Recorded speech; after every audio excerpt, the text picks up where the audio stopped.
안녕하세요. 저는 대구에 살고 있는 60대 남자입니다. 저는 살면서 나름 사람 보는 눈이 있다고 자부하며 살아왔는데 사람은 보이는 것이 전부가 아니라는 것을 실감하게 되어 이렇게 사연을 보내게 되었습니다. 원체 글재주가 없어 잘 될지 모르겠지만 용기는 한번 써보겠습니다. 저에겐 딸 둘이 있습니다. 둘째 딸 유치원 다닐 때 사업 망하고 여기저기 돈 벌러 다니느라 어린 시절 함께 있어주지도 못했지만 착하고 바르게 자라준 보물과도 같은 딸들이지요.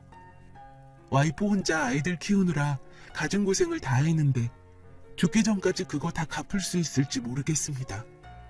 와이프 만난 이야기부터 해봐야겠네요. 전 배운 것도 없고 집안도 넉넉하지 않아 오로지 돈을 버는 것만이 인생에서 가장 큰 목표였습니다. 미천을 모아 장사라도 해볼 요량으로 고등학교를 졸업하고 일찌감치 군대를 다녀왔고 저녁 후 주방가구 만드는 공장에 들어가 일을 배우게 되었습니다. 그곳에서 우리 와이프를 만났죠. 고객에게 요청을 받은 제품을 우리 와이프가 있는 부서에서 설계도를 그려 제가 있는 제작 부서에 넘겨주면 저는 철근이나 스테인레스를 자르고 구부리고 용접해서 선반 같은 걸 만드는 공장이었죠. 일의 특성상 설계할 때 1mm라도 오차가 있으면 기껏 만들어 놓은 걸 다 폐기해야 하는 상황이 생기곤 했는데 그것 때문에 설계하는 부서와는 서로 사이가 안 좋을 수밖에 없었습니다. 저는 생산부 막내였는데 트러블이 생길 때마다 저더러 설계부에 항의하라고 올려보내는 통에 매일 저만 양쪽에서 싫은 소리 듣기 일쑤였어요. 게다가 우리 와이프는 일이 서툴렀는지 매번 실수를 하는 바람에 저희 부서에서는 미운털이 단단히 박힌 사람이었어요. 하루는 급하게 선반 100대를 만들어야 하는데 몇 날 며칠을 밤을 새워가며 거의 만들었을 무렵에 설계 오류가 있었다며 다시 만들라고 하는데 진짜 돌아버리겠더라고요. 머리끝까지 열이 받아 사무실에 올라가서 고래고래 소리를 지르며 윽박질렀더니 와이프가 울어버리는데 정작 울고 싶은 건 저였지만 막상 우는 모습을 보니 마음이 약해졌습니다. 비록 일주일간 잠도 못 자고 작업해놓은 건 헛수고가 되었고 처음부터 다시 시작해야 했지만 이미 엎질러진 물인 걸 어찌할까요? 그냥 내려왔는데 그날은 사람들도 많이 지쳐있고 해서 설계팀이 회식비를 낸다고 해 회식을 가졌습니다. 술이 한두 잔 들어가다 보니 처음으로 이런저런 이야기도 주고받고 했습니다. 싸울 때 빼곤 마주칠 일이 없던 터라 사석에서 처음 마주하니 느낌이 새롭더라고요. 알고 보니 나이도 동갑이었고 아깐 소리 질러서 미안했다고 사과하는데 자기 때문에 너무 미안하다며 일이 서툴러 너무 힘들다며 눈물을 글썽이더라고요.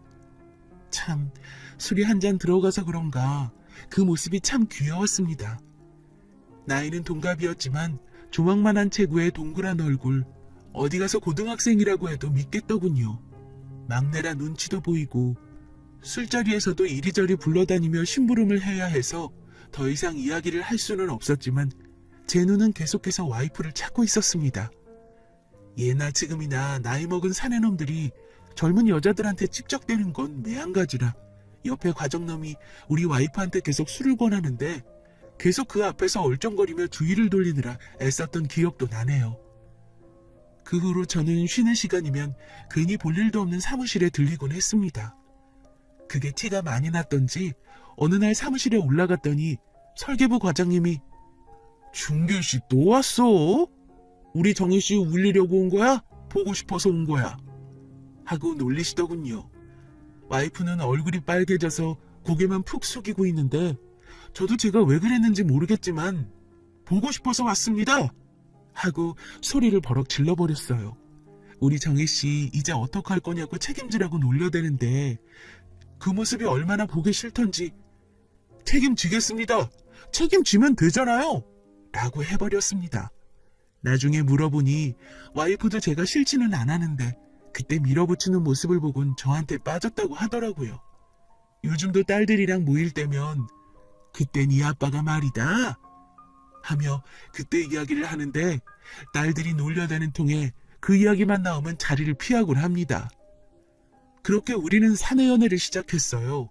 둘 다 막내들인지라 티를 낼 수는 없었지만 가끔가다 부딪히는 눈빛만으로도 가슴이 설레더군요. 저는 남자 기숙사, 와이프는 여자 기숙사에서 생활을 하는 바람에 밤에 데이트다운 데이트 한 번도 못 해봤지만 몰래 몰래 숙소를 빠져나와 함께 벤치에 앉아 별도 보고 뽀뽀도 하고 그렇게 사랑을 키워갔습니다. 책임지겠다고 큰소리 뻥뻥 쳤지만 저 역시 연애는 한 번도 못 해본 쑥맥에다 요즘 말하는 모태솔로였기에 첫 키스를 하기까지는 석 달이 넘게 걸렸는데 어느 날 기대하던 첫 키스를 하게 되었습니다.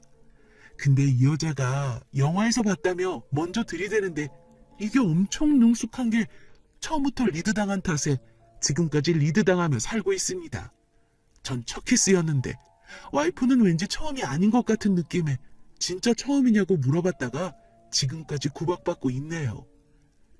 시간이 지나 우리 둘의 연애는 모든 회사 사람들이 다 알 정도가 되었고 어느덧 한 5년 정도의 시간이 흘렀을 땐 실수 하나에 눈물을 쏟던 여린 막내 여직원은 어디 가고 현장 사람들을 쥐잡듯 잡아대는 독사 이대리가 있더군요. 아니 설계를 똑바로 하면 뭐해요? 백날 만들어봤자 분량남은 다 적잔데 제작부로 올라오세요 라며 호통을 쳐대는데 뭐라고 하고 싶어도 자기 일을 칼같이 하니 사람들이 찍소리도 못했습니다. 그렇게 연애만 5년 차에 저는 첫사랑과 결혼을 하게 되었습니다. 그 당시에 뭐 프로포즈란 게 있나요? 때가 되면 그냥 결혼을 하는 건데 하필 돼지 껍데기 먹으면 시장 골목 대포집에서 이제 내가 진짜로 책임질 테니까 나한테 온나? 하고 멋대가리 없게 결혼하자고 하는 바람에 지금까지 욕을 먹고 있습니다. 못 들은 걸로 할 테니 제대로 프로포즈 하라며 일어나 나가버리더군요. 혼자 소주 마시면서 내가 뭘 잘못했나 고민 많이 했습니다. 멋대가리 같은 건 본 적도 배운 적도 없는데 제가 어찌 알겠습니까? 그 주 주말 장미꽃 들고 실반지 하나 맞춰서 무릎 꿇었더니 그제야 받아주더군요. 결혼 승낙을 받으러 처가에 인사를 드리러 갔는데 절에 가면 입구에는 사천왕상같이 생기신 아버님이 곧바로 술부터 주시더군요. 그렇게 무릎 꿇고 앉아 옛날 소주 4홉짜리를 6병 넘게 마시는 동안 말 한마디 없으시던 분이 한숨을 푹 쉬시며 울리지만 말거라 하시는데 울렸다간 제가 울 것 같아서 알겠다고 명심하겠다고 한 것까진 기억이 났는데 일어나 보니 그 다음 날이더군요. 정신 차리고 아침부터 소주 4병을 주시고는 장인어른이 됐다 쓸만하다 이제 가라 하셨어요. 그렇게 조금 늦은 나이에 결혼 생활을 시작하게 됐습니다. 와이프랑 저 둘 다 30살이었으니 당시 기준으로는 늦은 편이었죠. 와이프도 저도 열심히 일했고 둘 다 승승장구했습니다. 와이프는 그 당시 여직원으로는 정말 드물게 부장까지 진급을 했고 저도 제 분야에선 나름 실력을 인정받고 있었어요. 저는 남은 시간에는 혼자 제품을 개발해보려는 많은 노력을 했었는데 설계 전문가인 와이프가 옆에서 도와주니 데이트 겸 개발 겸 해서 연구한 게 벌써 특허가 4개나 되어 있었습니다. 그 사이 큰딸은 벌써 유치원생이 되어 있었고 와이프는 둘째를 임신한 상태였어요.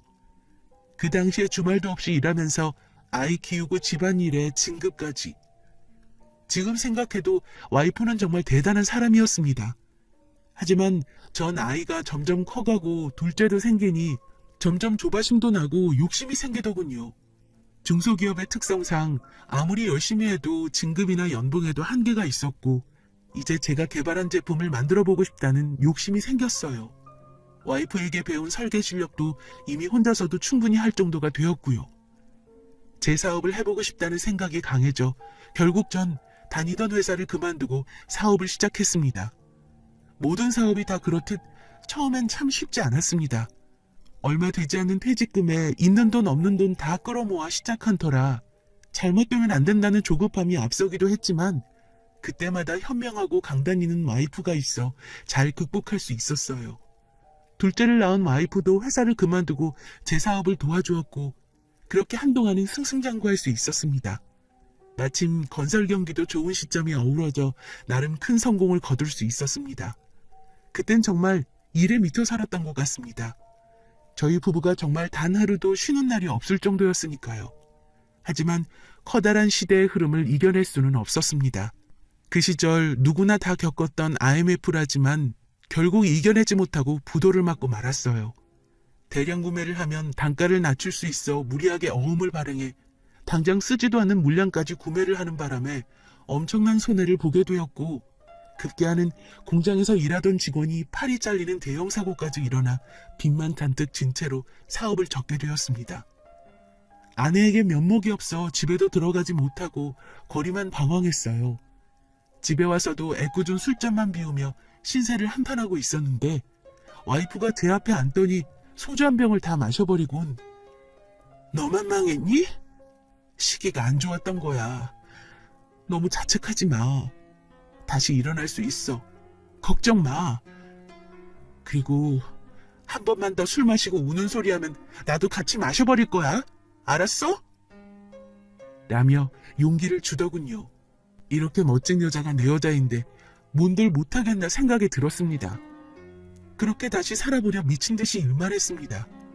일단 우리 네 식구 먹고 살아야 했기에 일용직 노동부터 시작했지만, 새벽 4시에 나가도 이미 줄을 선 사람은 수십 명이 넘었고, 하루에 일을 할 수 있는 사람들은 손에 꼽을 정도로 경기가 안 좋았어요.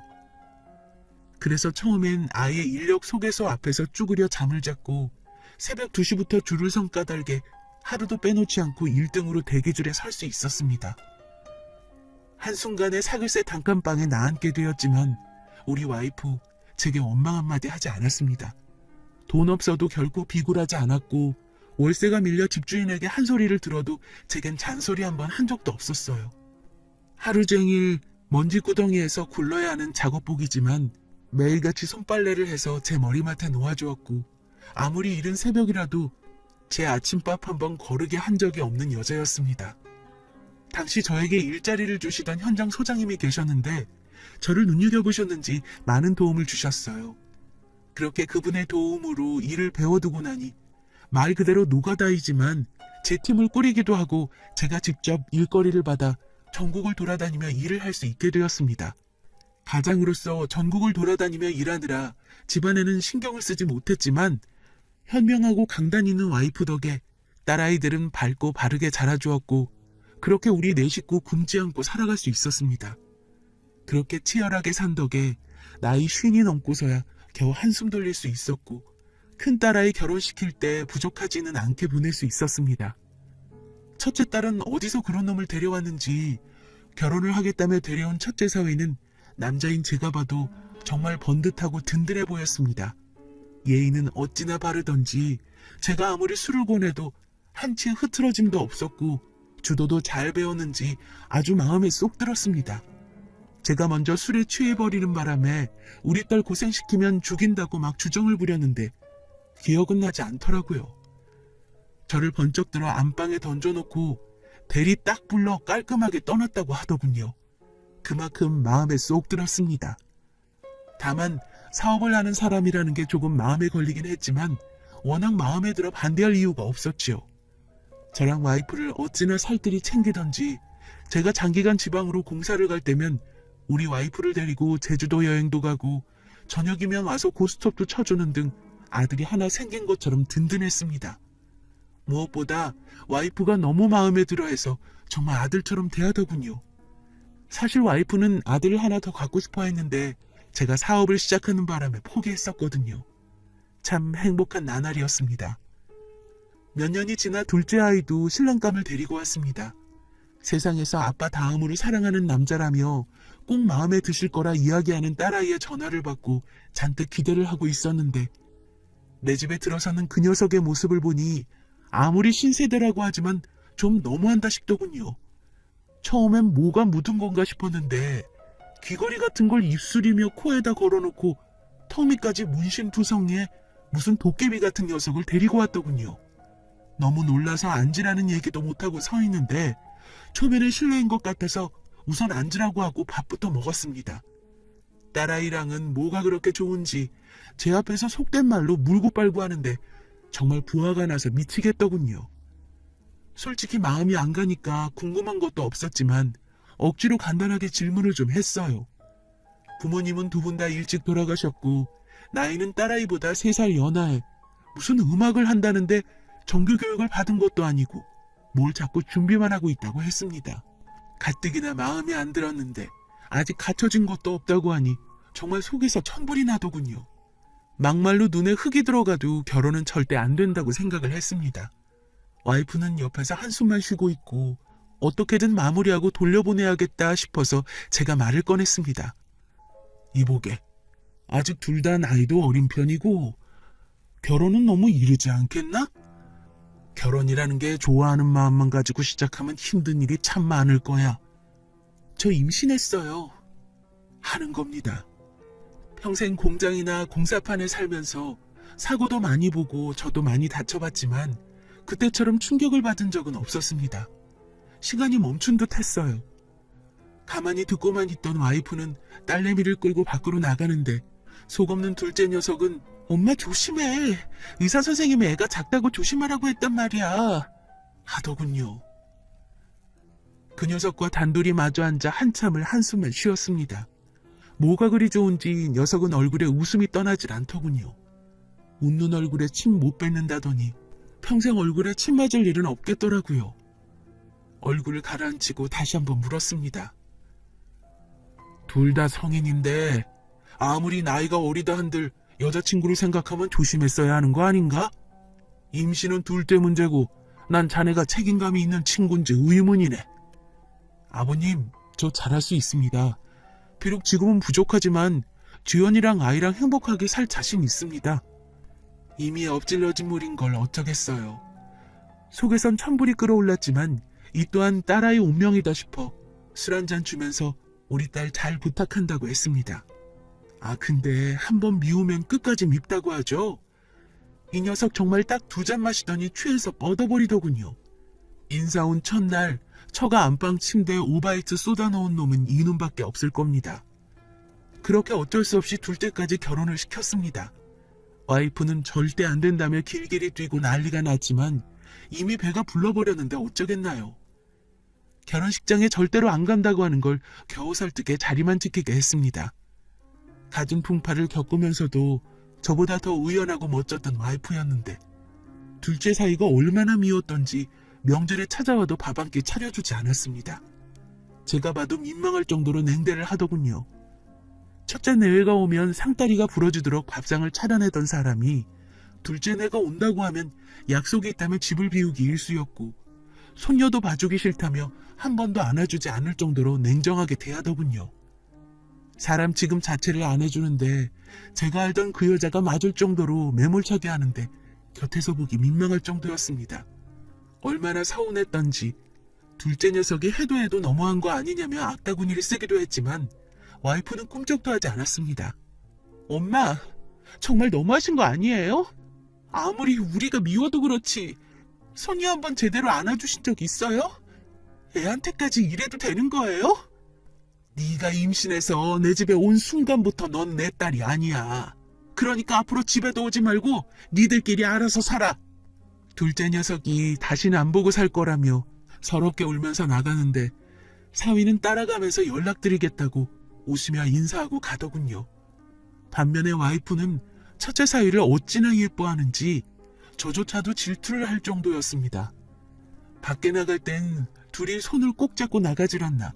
둘이서만 데이트한다며 영화 보러 다니고 쇼핑도 하러 다니고 하더군요. 심지어 드라이브 간다며 동해안에 가서 하룻밤 자고 온 적도 있었습니다. 그만큼 각별했죠. 그러던 어느 날 일이 터지고 말았어요. 지방 현장에 나가 있느라 보름 정도 집을 비웠는데 첫째 딸아이가 다급하게 전화를 했더라고요. 황급히 집으로 가보니 그동안 연락도 없던 처가 식구며 제 쪽 친척들이 우리 집에 잔뜩 와 있고 우리 와이프를 드자비하고 있었습니다. 이게 무슨 짓들이냐며 소리소리 쳤어요. 아니 이게 무슨 짓들이야? 왜 사람을 이리저리 흔들고 지랄이야? 어? 나한테 말해. 나한테 말하라고. 그랬더니 사람들은 다른 말 다 필요 없고 돈 내놔. 우리 그 돈 없으면 죽는다고. 그 돈이 어떤 돈인데 2년이 2배로 불려준다며. 사유회사에 투자하면 2배는 기본이라면서 내 돈 내놔 이년아 하면서 제 와이프 머리채를 잡고 흔들더군요. 갚는다고. 내가 다 갚을 테니까 그만하고 다들 나가. 나가라고요. 내가 다 갚는다고 각서를 써주고 겨우 상황을 진정시킨 후 딸아이에게 다처 지정을 물어봤습니다. 정말 충격이더군요. 밑바닥까지 떨어져 봤던 저도 정신을 못 차릴 정도였습니다. 딸아이는 아빠, 그 사람이 지금까지 투자회사 다닌다고 했던 거 다 거짓말이었어요. 지금까지 돈 벌었던 거 다 사기친 돈이었고 사기 전과도 있대요. 우리 이제 어떡해요? 라며 주저앉아 울어버리는데 저도 다리에 힘이 풀려 주저앉고 싶더군요. 침착하자 생각하면서 어찌된 일인지 알아보니 첫째 사위란 놈은 이미 외국으로 도망간 후였고 결혼 전 사기 전과 10범에 결혼까지 한 적이 있더군요. 문제는 그 자식이 이자를 높게 쳐준다며 우리 와이프를 꼬드겨 우리 집 재산은 물론이고 와이프 일가 친척에 아는 사람들의 돈까지 모조리 끌어모아 도망가 버렸다는 겁니다. 지난 3년간 돌려막기로 이자를 충분히 주었던 탓에 와이프는 사위를 철석같이 믿고 많은 사람들에게 대출까지 권유해가며 돈을 빌려다 갖다 주었다네요. 믿을 수가 없어 제 귀를 의심했습니다. 사업이 망했을 때도 이렇지는 않았는데 다시 한번 모든 걸 잃게 되니 정말 삶의 의욕 자체가 없었습니다. 이미 처가며 제 쪽이며 친척들 돈까지 다 날리게 된 마당에 어디 도움을 청할 것도 없더군요. 제 집은 이미 넘어갔고 저까지 신용불량자가 되어 있었습니다. 자리를 깔고 앉아 누운 와이프는 하염없이 울기만 했죠. 불행은 그게 끝이 아니더군요. 제가 현장을 마무리하러 지방에 내려간 사이 사이놈을 찾겠다며 추운 겨울에 길거리를 헤매던 와이프는 뇌출혈로 쓰러져 거의 식물인간이 되어버렸습니다. 병원에 누워있는 와이프를 보니 정말 피눈물이 흐르더군요. 깨어난다고 해도 정상으로는 돌아갈 수 없다고 했습니다. 하루 20-30만에 달하는 치료비도 제 목을 죄어오더군요. 그때 병실 문이 열리고 누군가가 들어왔습니다. 그 사람은 바로 우리 부부가 사람 취급도 하지 않았던 둘째 사위였어요. 아버님, 소식 들었습니다. 진작에 연락 주시지 그러셨어요. 처형한테 전화 받았습니다. 지연이는 이따가 올 거예요. 일단 저랑 식사부터 하시죠. 밥을 먹으면서도 사위 보기 민망하기도 하고 잊혀지가 황망하여 밥이 코로 들어가는지 입으로 들어가는지도 모르겠더군요. 사위 녀석은 애써 웃으며 자기 집으로 가자고 했습니다. 아버님, 불편하시겠지만 우선 저희 집으로 가시죠. 우리 아이도 할아버지 할머니 보고 싶다고 난리예요. 다른 생각 하시지 마시고요. 제가 무슨 염치로 둘째네를 가겠습니까? 죽어도 못 간다고 했지만 사위는 막무가내였고 둘째 딸아이는 와이프 병간호를 시작했습니다. 첫째 딸은 돈을 벌겠다며 멀리 떠났고요. 저 불편할까봐 갖은 신경을 써주더군요. 특유의 사람 좋은 웃음과 함께요. 첫째 사위였던 놈 잡혔다는 얘기 듣고 경찰서에 찾아가서 따졌더니 재수없으니 꺼지라더군요. 저희 말고도 사기친 돈이 어마어마했습니다. 그렇게 3년이라는 시간이 흘렀습니다. 그동안 우리 둘째 놈 저한테 눈치 한번 안 주고 지 엄마 병간호 극진히 해주었습니다. 둘째 사위는 여전히 웃으며 노래를 흥얼거립니다. 뭐가 그렇게 좋은지 저도 민폐 끼치지 않으려 열심히 현장을 돌아다니고 있어요. 빚 갚으려면 얼마나 걸릴지 모르지만 둘째 내가 열심히 보살펴준 덕에 와이프도 많이 좋아졌습니다. 우리 와이프 처음 정신을 차렸을 때 둘째 내외 보고 하염없이 눈물만 흘리더군요. 그때 우리 사위가 한마디 합디다. 어머님, 빨리 일어나셔서 저 밥 좀 차려주세요. 어머님이 해주신 밥 먹고 싶어요. 참 착한 녀석이죠? 제 옆에 와이프는 이제 더듬더듬 말도 하네요. 우리 사위 어디 갔냐고요. 이 녀석이 베풀어준 마음 다 보답할 수는 없겠지만 제가 죽는 날까지 다시 한번 열심히 살아보려 합니다. 긴 글 들어주셔서 정말 감사합니다.